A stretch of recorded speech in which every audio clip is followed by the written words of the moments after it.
Hello, my name is Marisha Frierson. I am a student candidate at Grand Canyon University, and I will be doing a mock IEP. To begin the IEP, you always want to start off by introducing all the participants. The father, Alexander Arroyo, the general education teacher, who is Alaric Saltzman, the speech language pathologist, who is Bonnie Bennett, and the principal, who is Klaus Michelson, are all in attendance, as well as myself, Marisha Frierson, the SPED teacher. We want to begin with the procedural rights, which are the parents have rights. They are part of this team. Anything that they say in this IEP meeting will go towards their IEP in some way. We will add their goals as well as our own goals because they are part of this team and they're their child's advocate. And we want to make sure that everyone knows that their ideas are valued, as well as if at any point we cannot come to an agreement about the IEP, we will postpone and we will wait until we are able to come to an agreement together. Then we will talk about the purpose of the meeting. In this case, it will be to renew AA's IEP and to justify AA's qualifications, which would be in the areas for developmental delay. We will talk about which services he will receive, which is special education and speech communication services. And this meeting is held virtually with parent permission, and parental rights will also be sent home along with the paperwork from the meeting. We will first discuss the accommodations.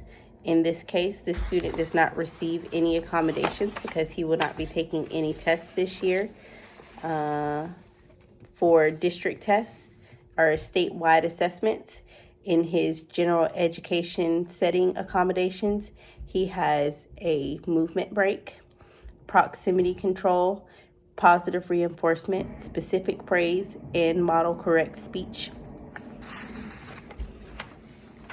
For his goals, his present level for cognitive skills are based on current data and teacher observation. AA has mastered his goals with root counting to 5, identifying basic shapes, matching shapes, and simple puzzles. AA is also able to string beads on a string and cut with scissors with 100% accuracy. AA is able to count from 1 to 12, identify numbers 1 to 10, recognize his name, and he is able to recall 25 out of 26 letters of the alphabet. AA has difficulty counting from 1 to 20, writing his name, identifying the letter T, and demonstrating sounds for each letter of the alphabet. The goals to support him by the annual duration of the IEP in support of the DODEA CCRSL standard RFK3. AA will independently identify the letter of the alphabet by name with 100% accuracy and by corresponding sound with 75% accuracy, as well as by annual duration of the IEP in support of DODEA CCRSM standards, KCCA1 and KCCA3. AA will independently count, identify, and write numbers to 25 with 80% accuracy. He also has speech goals.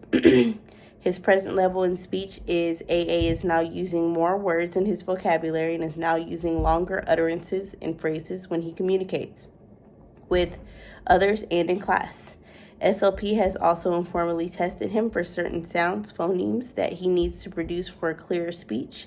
He has mastered the following sounds: P, M, B, T, D, and most forms for K and G. However, he still needs to work on various position sounds for F, V, L, and L consonant blends.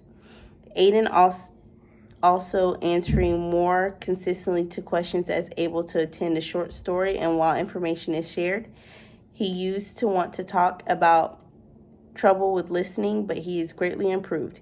He always willing to participate and enjoys coming to speech class. The goals for speech are: by the next annual review, AA will correctly produce the following sounds in various phonemes positions of words, improved intelligibility for 80% accuracy of F, B, K, G, L sounds as measured by SLP data in individual and small group settings. Also, by next annual review, AA will use a complete sentence when responding to questions or in conversation about topics or stories discussed with 80% accuracy as measured by SLP data in individual and small group instructions based on current data and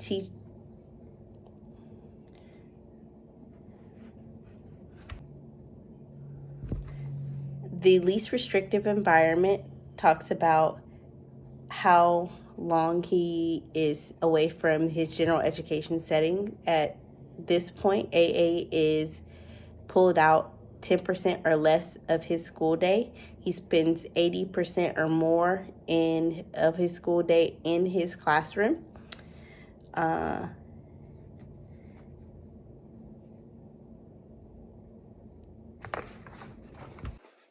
AA does not qualify for ESY services and extended school year services because he does not show a need for losing any of his learned skills.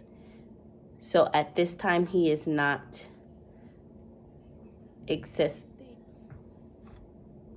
he's not able to attend ESY, but if there will be a need, then that can be revisited.